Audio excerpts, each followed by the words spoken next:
Hello everyone and welcome to the Commexis Cast Daily for January 3rd, 2018, and Happy New Year, by the way, the first Commexis Cast of 2018. I'm Matthew McGrorty, the videographer and podcaster here at Commexis, and today I'm joined by the president of Commexis, Len Ward. Good afternoon. And Philip's on a tad bit of a break, so we'll hopefully see him sometime next week or the week after that. So our story for today is Amazon Alexa. There have been some rumors and discussions going around that Amazon is going to be opening up Alexa for some advertising abilities.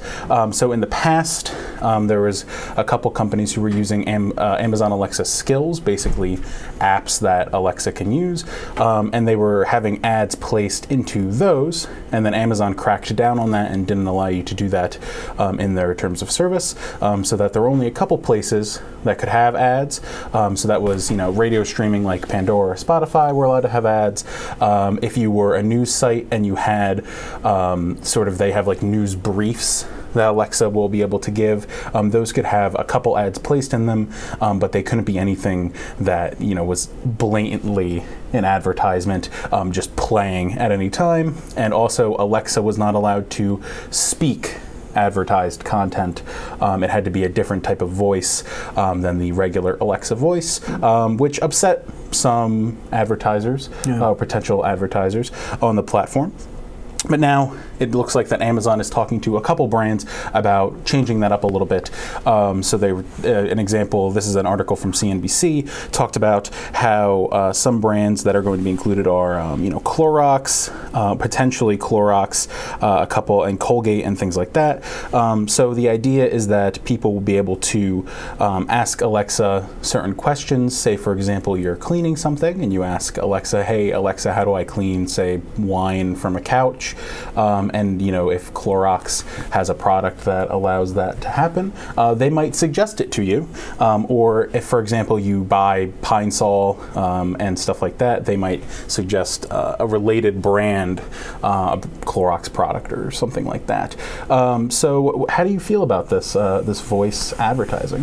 It's an interesting dynamic. Yeah. I don't think there's any question about it. There's definitely a way to monetize this. I don't think there's any question Amazon's going to figure out a way to do it, but you have to think about it though. We have it at our house. We use it.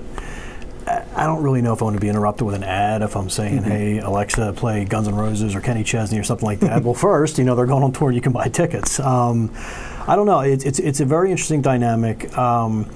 It's almost to the point where if you look at it, it's almost like how if you watch certain shows, like there's like placements you're starting to notice, so like certain ads that are happening. Like I watched something called the Curse of Oak Island. Okay. And you're noticing that these guys are historically driving GMC trucks, and as of late, I noticed they're now starting to drive all brand new Ford trucks. So I'm trying to. I guess this is their way of trying to implement some sort of placement type advertising, but doing it with voice is vastly different than doing it with your eyes, because it actually takes time for you to actually listen to it opposed to quickly seeing it.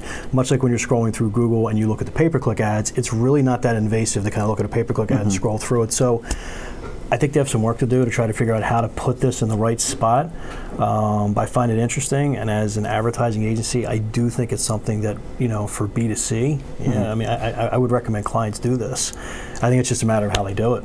Yeah, one of the things that both this article and a couple other articles that I was looking into talked about how advertisers sort of really want to be able to be on this platform for when people do voice searches, specifically because, if I do a Google search, I can, look through and say, I don't want to go on this website, I'm not interested in this brand or something like that, and just kind of scroll through and miss as many ads as I don't feel like clicking on. But if you are the top of the voice search, according to these advertisers, you are statistically more likely to be purchased if you are the first thing that comes up that Alexa suggests for you.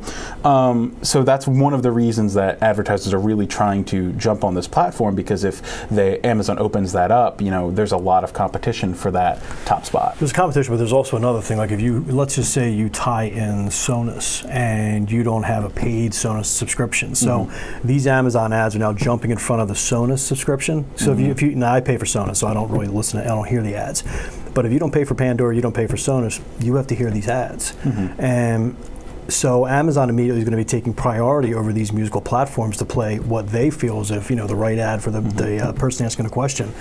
That's going to be a bit of a problem for Pandora and Spotify. It's true. So I think again, there's no question.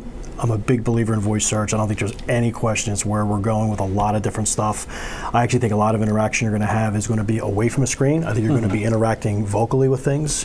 However, there's something there. I'm just trying to figure out how they're going to do it. But I think this initial going to what your shopping cart used to be, you can order this product, or maybe even potentially Clorox is a good solution for that.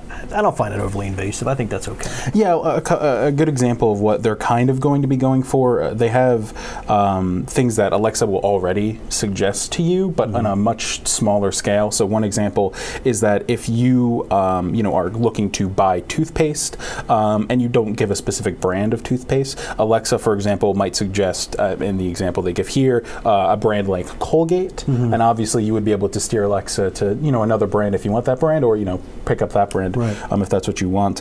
And going off of you mentioning that more people are going to be getting into voice search in terms of having it in their home. Number of people in the U.S. using voice-enabled speakers more than doubled in 2017 to 36 million. And Amazon had captured 71% of that market, according to a prediction from eMarketer. And I'm not super surprised by that, based on just how cheap some of these devices can be. I mean, I know every time I went on Amazon, I saw that banner ad that had every single one of their devices with a price next to it, and you could buy one for as cheap as $30. Yeah, they're cheap. So I think that's definitely something to look out for. So finally, what do you think about, and I'll give you some numbers to go off of, but what do you think about Amazon as far as, going and doing and being an advertising platform? I know we've talked about this a little bit on the show before, and here's some numbers. Amazon ad sales, which today mostly come from sponsored listings on the website, will grow 42% in 2018 to $2.4 billion, which still puts the company way behind Google at 40.1 and Facebook at 21.6. But what are your feelings on Amazon as an ad platform? It's going to be a player in the B2C market. B2B, we're not really worried about B2B. But I guess maybe a little bit, but from a B2C standpoint, it is absolutely going to be a player. I think it's going to make some people even rethink, like, do I really need this entire e-com website when I can just really advertise and sell everything on, Amazon? And maybe the way in which eBay monetized eBay, which ended up kind of really hurting eBay because it started pulling people away from actually searching on eBay and looking for things. I think Amazon, to perfect it, they have to develop an advertising platform that keeps you within Amazon and actually keeps you buying within Amazon. But there's no question they're going to be a player. They have just as much money as these other two companies, and I do think they will emerge in the B2C market. Again, B2B, I'm not overly worried about them. Yeah, I think you brought up an excellent point about Amazon with B2C in the sense that when I go on Amazon, the first thing I see is Amazon ad for a product, and then underneath it I might see an Amazon's Choice, which for all I know, it could also be an ad. I mean, I don't know, I don't want to say anything, but I think we can see that push beginning with the, do I need this additional website to sell product, when we see Amazon talking to brands like Nike and saying, if you don't put your entire history, entire search, entire product catalog, thank you, then we're going to create products to counteract that, and we're going to try and outsell you. So I definitely think that is definitely the avenue that they're going down. They're going down, and it's going to hurt these sites, and something we've talked about on the past podcast. What you're going to see, again, is the emergence of more apps for these B2C companies saying, I'm just going to go directly to the company like Nike. I've said before, Nike won't be strong armed by Amazon. They'll just say, we're just going to push our app.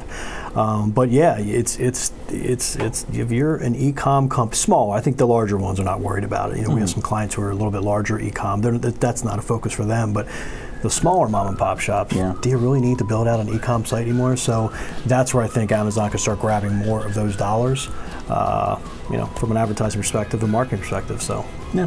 Well, thank you everybody for tuning in to today's episode of the Commexis Cast Daily. Check us out next time for more of the latest trending news. Have a great day. Thanks.